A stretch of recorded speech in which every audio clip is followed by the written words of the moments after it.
8 months pregnant, he made me kneel and serve as female secretary. After I gave birth to our daughter, he simply took the baby away and left her uncared for. With the bloodstains still fresh, I begged him, but he told me to wash myself in the rain. When I entered the room, I saw our daughter covered in bruises, her breathing faint. Yet, he sneered, Chloe watched the baby all night. Aren't you going to thank her? Seeing my daughter's frail state, I pleaded with Marcus to take her to the hospital. Chloe, however, cried profusely, Marcus, is my sister blaming me for not taking good care of the baby? But she was sleeping so soundly just now. Marcus looked at me, his eyes full of impatience, and said coldly, Grace, the baby is just sleeping. What's all the fuss about? You ungrateful thing. If you want to watch her, then do it yourself. Don't bother us. With that, he walked away with Chloe. By the time I rushed to the hospital with my daughter, the doctor had already declared her dead. I clutched my daughter's cold body, wailing uncontrollably. My sobs were gut-wrenching, and as my consciousness blurred, I murmured a single sentence as I collapsed. Marcus, our child is gone, and I don't want you anymore. When I opened my eyes again, I saw Marcus and Chloe being intimate in the hospital room. Seeing that I had woken up, Marcus strode quickly towards me. How dramatic. Other poor women can get back to work immediately after giving birth, yet you had the doctor call me to say you fainted. Grace, it's a blessing that you, an orphan, are even lying in a hospital bed. I slowly closed my eyes, which couldn't stop trembling. Marcus, our daughter is all ready. Before I could finish, Chloe cried, Oh dear, covering her hand and tearing up. Marcus, I wanted to help my sister peel an apple, but I cut my hand. It's all because I'm so clumsy. She wiggled her bleeding finger. Marcus, his eyes full of concern, stepped forward, took her hand, and gently blew on it. Watching's distressed expression, my heart ached intensely. When brought Chloe home, I had cried and protested, but he merely soothed me gently. Honey, you know my little problem, I can't control it. I'm just playing around with her. Once you give birth to our child, I'll kick her out. You know, you are the only one I'll ever truly love. I spoke bitterly, what if I don't agree? He just smiled casually, Honey, you already have my child, and as a child you were. He paused, then said contemptuously, Who else would want you besides me? But now, our child is gone. Coming back to my senses, Marcus stood before me, his face cold. Apologize. I looked at him, confused. Fa? Before I could finish the question, he dragged me down to my knees at Chloe's feet. Blood tore from beneath me again. Marcus released me in disgust. Chloe only got hurt trying to peel an apple for you. Shouldn't you apologize to her? I lowered my head, unwilling to argue with him anymore. After bowing deeply towards Chloe, and repeating, It was my fault, 5 times, I looked up at Marcus and asked in a hoarse voice, Are you satisfied now? He stared at my emotionless eyes, paused for a moment, then said indifferently, Good, you know your place. With that, he picked up Chloe and walked away, leaving me standing alone in a pool of blood. I stared at their retreating figures and suddenly chuckled softly. As I chuckled, my eyes welled up. I returned to the villa, clutching my daughter's urn, intending to pack a few things and leave. Opening the bedroom door, I found them tangled together on the bed I had personally chosen. Around's neck, jingling softly, was the keepsake locket I had personally made for our daughter. I had added tiny bells specifically to delight her. That locket was for my daughter. Give it back to me. I pointed at Chloe, my eyes burning red. She pouted and snuggled into Marcus' arms. Marcus, my sister is so fierce. I never said I wouldn't give it to her. Marcus dotingly tapped her nose, then turned to glare at me with cold eyes. Look how upset you've made her. She's just like a child. Once you make her happy, you'll naturally get what you want. Bitterness churned within me. I just wanted to retrieve what I had prepared for my daughter. Fine, what do you want me to do? Chloe's eyes swept over the messy room, her voice sickly sweet. How about my sister cleans up the house? Chloe's fingers hooked into Marcus' collar, her voice laced with a feigned childishness. Marcus smirked flirtatiously and kissed her lips. Chloe symbolically pushed him away twice, then quickly melted into his embrace. My hand, clutching the trash can, unconsciously tightened. Marcus, however, shot me a glance. See, she's just a child. She doesn't know anything, does she? Chloe snuggled into his arms, her voice a little aggrieved. Marcus, you're my first boyfriend. Please don't despise me, okay? How did my sister used to please you? Those videos you mentioned. Can I learn from them? Marcus chuckled playfully, took out his phone, and dangled it. Want to see? Chloe shyly nodded. I shook my head. No. I lunged to snatch the phone, but he violently flung me away, sending me crashing into the corner of the wall. Warm blood instantly streamed down, obscuring my vision. My body trembled uncontrollably. He used to call me dull, so I practiced seductive gazes in front of the mirror. But the thought of making him happy made me grit my teeth and swallow the humiliation. Yet, all the allure I had painstakingly learned, sacrificing my pride for him, was now openly mocked by him. I looked at Marcus. When he saw the wound on my head, his eyes showed a hint of guilt. He took a step forward as if to help me up. Chloe, however, pulled on his sleeve. My sister is so uninhibited.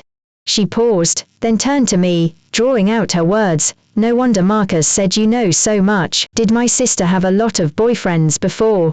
Marcus' expression froze for a moment. He stared at me with a cold sneer, words squeezed out from between his teeth. Indeed. Before me, she'd been with countless men, I'm sure. A powerful sense of humiliation surged through me. My heart twisted in sharp agony. We had been together for 3 years in university, and our relationship had always been limited to simple physical contact. But now, he laughed flippantly at Chloe. Back in the back alley, she couldn't even keep track of how many people touched her. She has a natural vulgarity in her bones. My chest felt as if a piece had been brutally ripped out. The pain was so intense I couldn't stand steadily, and the taste of rust filled my throat. I squeezed my eyes shut, breathing deeply. Then, I picked up their scattered clothes, and walked towards the bathroom. Looking at the blood-streaked woman in the mirror, her once bright and lively eyes were now hollow, devoid of any sparkle. I raised my hand to touch the wound on my forehead, and behind me, I heard the click of the door lock. Oh, your face is ruined. Let's see how you'll seduce Marcus now. Chloe strutted in triumphantly, slapping something onto my face. A foul odor hit my nostrils, and I glanced at it, instantly gagging. Chloe looked at me, her eyes filled with malice. Grace, look at the mess you are. Marcus is already tired of you. Be sensible and get lost. Don't stand in the way of our good life together. I stared at her coldly, pointing at the keepsake locket around her neck. Give me back my daughter's keepsake locket, and I'll leave right away. Chloe took off the keepsake locket, and gave me a scornful smile. This. Just as I reached out for it, the keepsake locket clattered to the floor. Then, Chloe fiercely ground it under her foot. I quickly moved her foot away and picked it up. Speaking of that worthless girl you bore, so fair and tender, I almost didn't want to smother her with so many blankets. Chloe's lips curved into a triumphant smile. The locket, which I had just picked up, fell to the ground again. What did you just say? I clenched my fists, my nails digging deep into my palms. Chloe, however, spoke to me, defiantly. I said I was afraid your daughter was cold, so I deliberately covered her with blankets. The pent-up fury ignited within me. I lunged forward and slapped her, sending her sprawling to the floor. The sound startled Marcus. Chloe, crying profusely, covered her slightly swollen face and threw herself into his arms. Marcus, I was worried my sister was too tired, so I just wanted to help her clean up, but then she just slapped me. Marcus' face turned ashen at the sight of the slap mark on Chloe's face. His gaze towards me was icy. Grace, I think I've been too good to you since you gave birth. Chloe was trying to help you kindly, and you dared to hit her. Just as I was about to open my mouth to explain, Marcus suddenly raised his foot and brutally kicked me in the lower abdomen. Ah, the excruciating pain made me scream. But he seized me by the back of my collar and, like dragging a dead dog, flung me into the bathtub filled with cold water. I gripped the edge of the tub, trying to surface, but Marcus pressed his foot firmly onto the back of my neck, not letting go. Icy water rushed into my mouth and nose. The suffocating sensation was like countless hands clenching my heart. I struggled desperately, but his foot showed no sign of releasing. Just as I was about to lose consciousness, the pressure on my neck abruptly vanished. Through my blurred vision, I actually saw a flicker of panic in Marcus' eyes. For a moment, I couldn't distinguish the person before me. Was it the man who once pampered and loved me, or was it the man he had become? I said, "Marcus, let me go." When I woke up, I was lying in the glass room I had personally designed in the backyard. From the outside, the one-way glass appeared as merely a reflective wall, but from within, it offered a view of the entire starry sky. Now, he had me locked in here. Watching the housekeepers busily cleaning outside, I couldn't help but feel pathetic. Marcus walked in, carrying a cup of warm milk. Awake.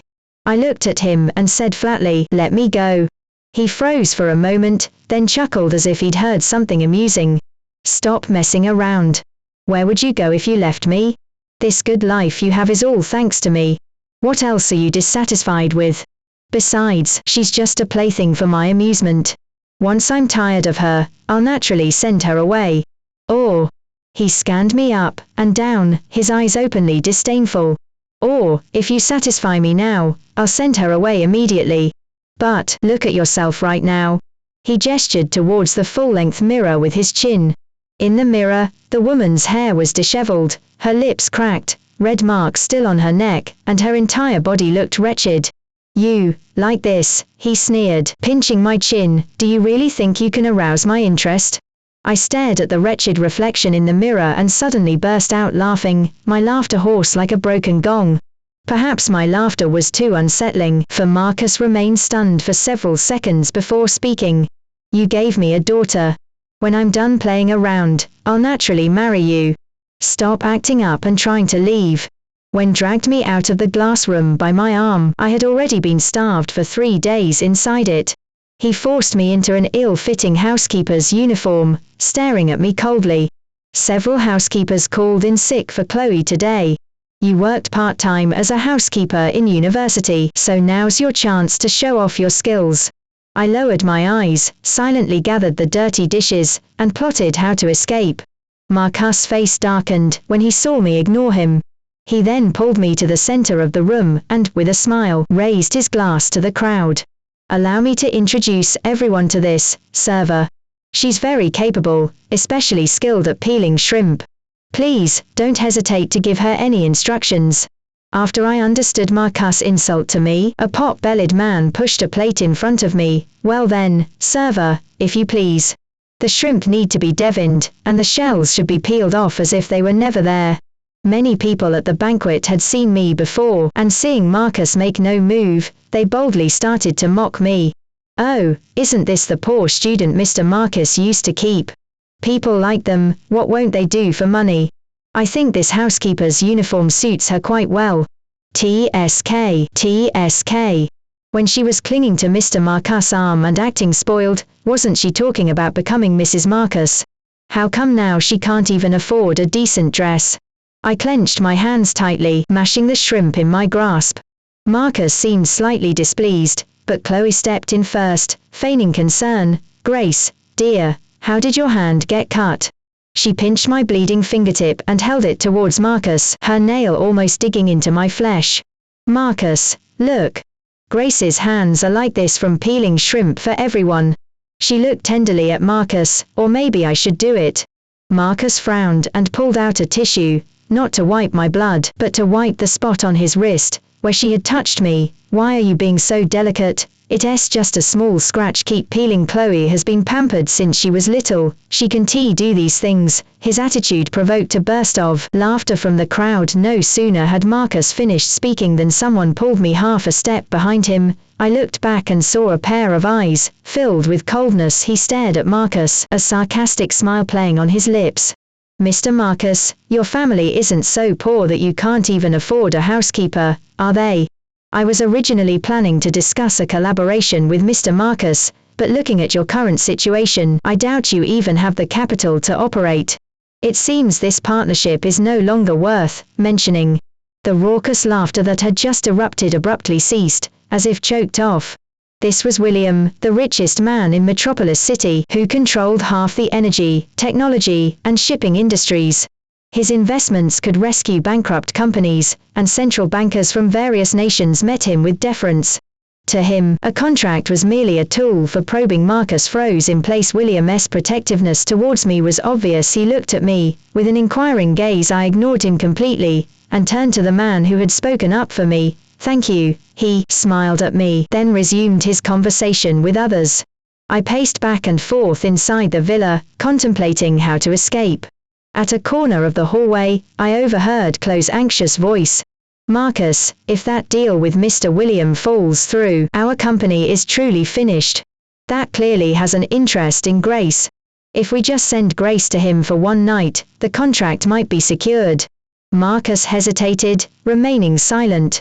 Chloe's voice became more urgent. Marcus, I heard that William was drugged at a banquet once, and has been impotent ever since. Grace won't be taken advantage of if she goes. Seeing waver, she further enticed him. Sending her is our sincerity. William will see our sincerity and naturally give us the partnership. Since he's impotent, at most he'll just throw her out. Then, we can personally apologize to Grace and invite her back. Right. Marcus' voice lost its stiffness. She might not agree. I've already prepared everything. Chloe chuckled softly, her footsteps approaching the door. I quickly walked towards the bedroom. The bedroom door was pushed open. Marcus' gaze fell on me, and he seemed about to speak, then stopped. Chloe walked over, carrying a glass of water. Grace, dear, you were hurt earlier. Are you okay now? Here, have some water. I looked at the cloudy liquid, then at Marcus' averted face. Fine. This way, I could leave. I took the glass and tilted my head back, drinking it all in one gulp.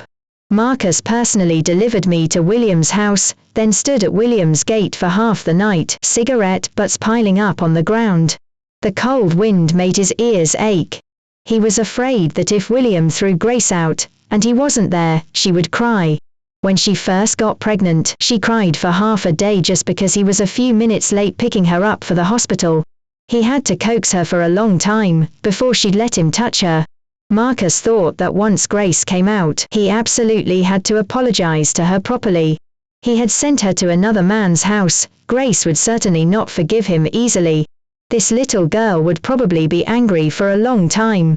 Marcus, why are you standing here? Chloe had appeared before him at some point, pouting and playfully shaking his arm. Marcus, you didn't stay with Chloe, so I didn't sleep well last night. I have to punish you.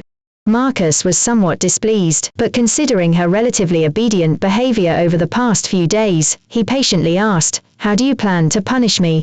Chloe clung to him weakly, then unbuttoned her jacket and said sweetly, I'll punish you by making you count the moles on my body. Marcus looked at Chloe, who was still so charming and alluring, but he felt a sense of annoyance. He glanced at Chloe, then his gaze returned to the entrance of the Gu family villa. Chloe froze for a moment, a barely perceptible flicker of jealousy in her eyes. She draped herself provocatively over Marcus, breathing softly into his ear. Marcus, don't you really want to see? Chloe practiced for a long time. And didn't you always want a son, Marcus? How about we go home and have a son? Marcus looked at the extremely alluring woman before him. His apple bobbed, but there was none of his usual eagerness. The words, have a son, pierced his mind unexpectedly like needles. He suddenly remembered his daughter with Grace, that plump, fair little girl, who resembled Grace more. Chloe was still rubbing against him, but he suddenly pushed her away with such force that she stumbled backward. Stop messing around. His voice carried an irritation he hadn't even noticed himself. I have something to do. As he turned to leave, Chloe tugged at his sleeve.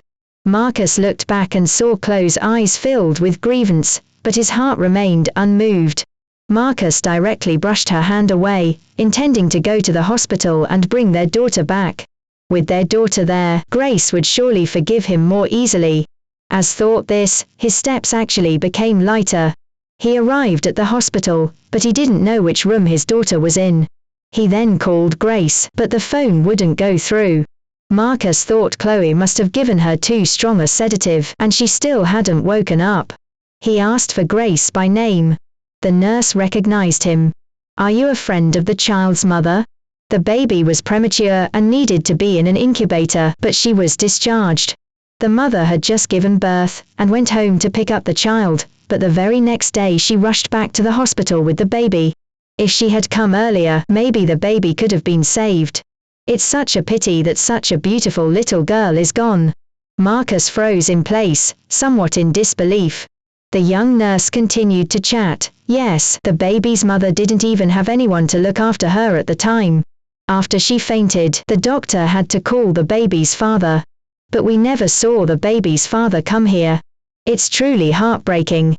I heard the baby's death was a bit suspicious.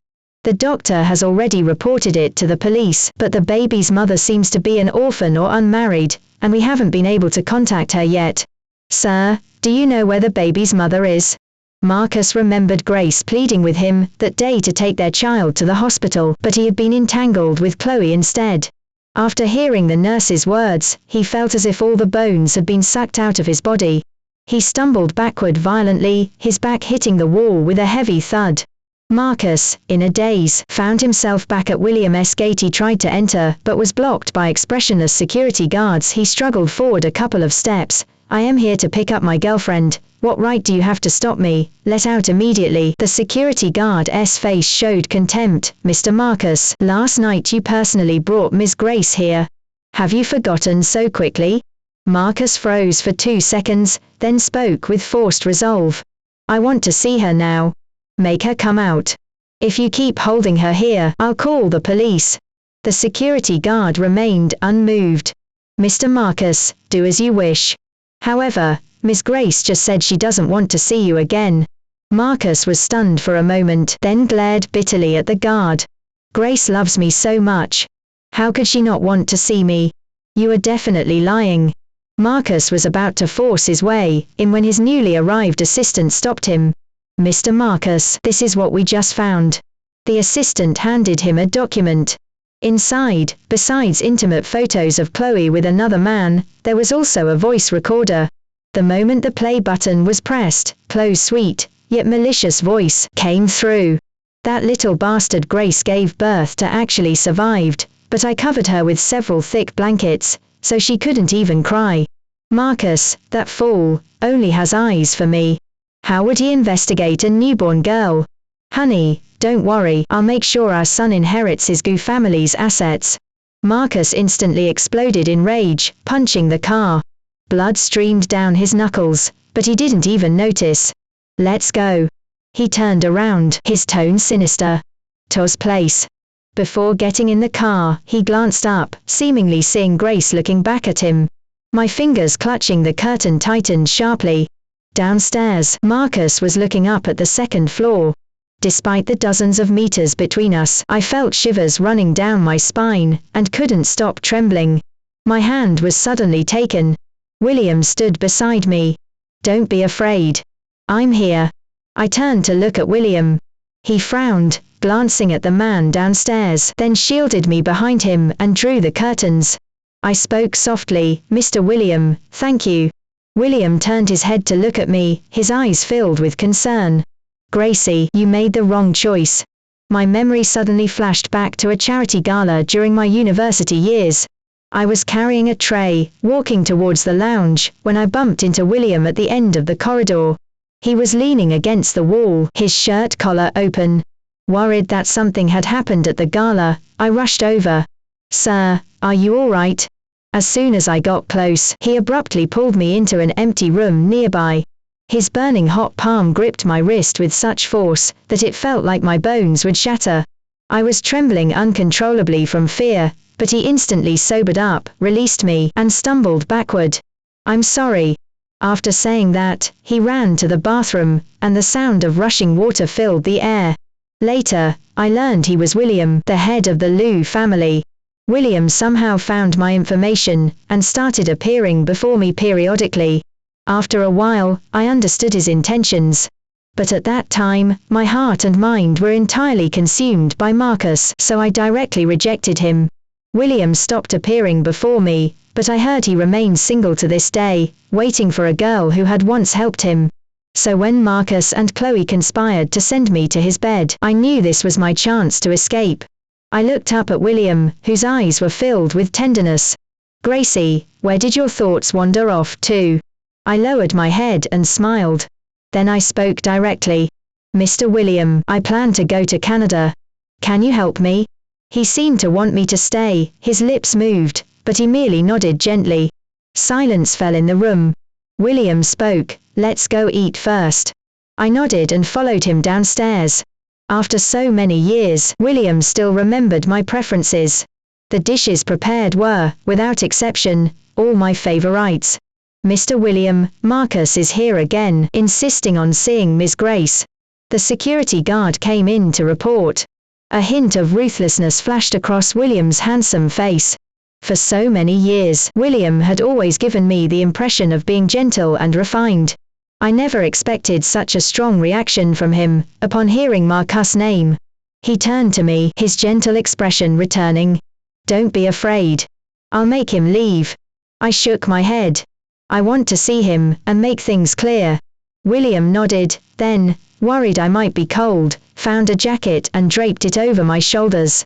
Outside the gate, Marcus' face was ashen, and one of his hands was still bleeding profusely. Seeing me emerge, his eyes lit up, and he eagerly rushed forward. "Grace, you are awake. Come home with me, quickly. I've been waiting for you at the gate all night, afraid you wouldn't see me when you came out." I looked at him calmly. Seeing my silence, Marcus' expression grew somewhat flustered. "Grace, I already know about our daughter. It's all my fault. I shouldn't have brought that wicked woman into our home. Please don't take it to heart. Grace, can you please forgive me? Even though our daughter is gone, we can have a son later. I promise I'll take good care of both of you." I suppressed the irritation in my heart, and spoke indifferently. "Marcus, I came out just to tell you this, I can't come back. From now on, we are strangers. Let's not see each other again. Strangers. Grace, how can you say such a thing?" Marcus' voice abruptly rose, the panic in his eyes instantly replaced by desperate pleading. "I know you are sad about our daughter, and I'm sad too, but we still have to live our lives, don't we?" As he spoke, he reached out to grab my clothes, but I sidestepped, avoiding him. Marcus looked as if he had been wronged. "Grace, isn't it enough that I know I was wrong? Haven't you always been waiting for me to marry you? Let's go back and get married, okay?" A wave of desolation washed over me. So he knew my feelings all along, yet he kept putting off marrying me. I suddenly felt that speaking another word to him would be an insult to myself. William's face was grim. He stepped forward and kicked Marcus to the ground. "Mr. Marcus, you personally delivered her to my house, and now you want to take her back. Do you think my Lou family is so easily bullied?" Marcus' eyes were bloodshot. At this moment, he no longer cared about anything else.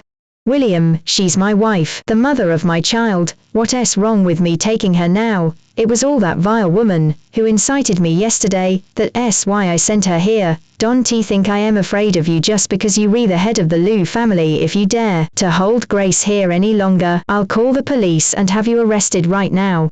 William was about to say more, but I interrupted him directly, and questioned Marcus. "Your wife, where's the marriage certificate? When was the wedding held? The mother of your child, then where is our child?" I looked coldly at Marcus. "Don't you think what you saying is ridiculous? The moment our daughter died, I stopped loving you. And I will never return to your side." Marcus' eyes reddened, his lips trembling slightly. "Grace, I truly didn't know. Our daughter is gone, but we can have another one. Have you forgotten how much we used to love each other?" "Used to." I softly repeated those two words, my fingertips whitening from the force, while my eyes remained as calm as a frozen lake. "Marcus, when you brought other women home, drugged me, and sent me to William, did you ever consider how much we used to love each other?" Hearing this, Marcus actually couldn't help but laugh. "Grace, I knew you couldn't possibly not love me. You are just angry that I was with other women, aren't you?" Don't worry, I'm done with her. And I know she's the one who killed our daughter. I won't let her off the hook. Marcus waved his hand, and the assistant dragged a blood-soaked Chloe out of the car. Chloe was now covered in injuries, her face bruised and swollen. She pleaded hoarsely, "Marcus, it's Chloe. Didn't you love me the most?" Marcus let out a scoff, as if he'd heard the funniest joke. "Love you the most? You are nothing but a plaything for my amusement. If hadn't been unavailable, how could I have bothered with you? Tell that you tricked me yesterday, which is why I agreed to drug her and send her to William's house." Saying this, as if still enraged, he began to kick her again, and again like a madman. "It was all you, you vile woman, saying William would throw her out. That's why I agreed to your plan." Chloe was kicked so hard she curled up on the ground, clutching her lower abdomen and convulsing. "Marcus, please stop. Didn't you want a son? I'm pregnant with your child. Marcus, let me go." Marcus grew even angrier upon hearing this, delivering kick after kick directly to Chloe's stomach. "You vile woman. You killed my daughter, and now you want to trick me into paternity. Dream on." Blood stained the ground beneath Chloe. At first, she could still scream loudly for help, but then her cries grew weaker and weaker until they ceased entirely. Marcus walked back to me. "Grace, I know you are just jealous. Don't worry, she won't appear before us again. Can you forgive me? You know I have a sex addiction. I just couldn't control myself for a moment. I never thought we would break up." I looked at him, a faint smile twisting my lips, as if looking at a stranger. "Your illness, your lack of control, your reluctance to let go, none of it has anything to do with me anymore." Marcus suddenly clenched his fists, his voice tinged with panic. "Grace, you know I can't live without you. I'll change. I'll get treatment, okay? Just give me one more chance, just one." His voice trembled, and he suddenly reached out to hug me. William, however, shoved him to the ground. Then, his assistant handed me a document. "I found your attending physician. He told me that you fabricated symptoms during every consultation, and even refused to take any assessment tests." He paused, his fingertip tapping the signature at the end of the report. "And this appraisal, issued by a forensic certification body, clearly states that you have no impulse control disorder." I watched Marcus' face gradually turn pale. He seemed about to say something, but mumbled, unable to speak. "Your so-called illness," William's eyes were sharp and ruthless, "is nothing but an excuse for your self-indulgence." I couldn't help but feel a wave of despair. So even, not being able to help oneself, was a lie. Marcus suddenly lunged forward like a madman, but William blocked him. "Yes. I'm not sick. So what? Isn't it normal for men to make mistakes? Grace, do you have to be so stubborn about it?" I looked at him calmly. "Normal. Then let's do this by the book." I held up the voice recorder, its red light glaring. "All the evidence for your assault and perjury is complete. The station officers will be here soon. You think making mistakes is normal? Then go chat with your fellow inmates. In prison the law will seek justice for my daughter. Save your twisted logic for the judge." I stood at the campus entrance of MSLG College, resuming my studies. When I decided to abandon my studies to be with Marcus, a professor once told me with regret, "Grace, you are a natural economist. Giving up your future for a man is simply foolish." But at the time, my eyes and heart were entirely filled with his image. When he said, "I only feel at ease when you are here," I barely even heard the professor's sigh. Back then, I always thought love meant shattering my entire life, and merging it into someone else's trajectory. I locked away my award certificates, packed my textbooks into cardboard boxes, and shoved them into storage, and spent every day researching how much sugar to add to the lasagna he loved, forgetting the passion in my eyes at academic seminars. As the professor's shaking figure disappeared at the end of the corridor, I was practicing a new makeup look in front of the mirror. He had said that a woman taken out for social events should look docile and presentable. Sitting in the classroom again, my hand holding the pen trembled slightly. After 3 years away, the things I once knew by heart felt like rusty gears, turning haltingly.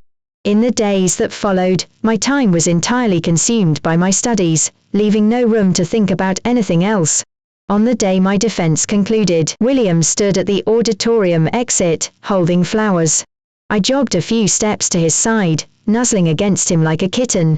Mr. William, you are so busy back home, yet you keep coming all this way.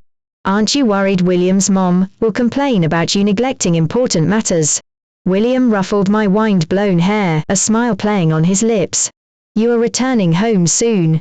My parents asked me to come 2 weeks early to make sure their future daughter-in-law arrived home safely. As he spoke, he handed me a paper bag containing a box of my favorite homemade cookies, with a sticky note from William's mom's handwriting on it. Eat plenty, Gracie, we are waiting for you to come home. My eyes crinkled with a smile, and William pulled me into his arms. Besides, he added, William's family has a rule: when it comes to the daughter-in-law, everything else takes a back seat. The plane cut through the clouds. William squeezed my hand. Look, we are home. As I walked out of the airport gate, I heard a voice that made me uneasy. Grace. It was Marcus. William squeezed my slightly sweaty hand, explaining. Chloe has been sentenced to 10 years in prison. Marcus was sentenced to 3 years for assaulting Chloe, which caused her miscarriage. His family also went bankrupt. He's been looking for you ever since he got out, but I kept it from him. I nodded, looking back at Marcus. His hair was greasy, his face covered in stubble. He clearly hadn't been doing well.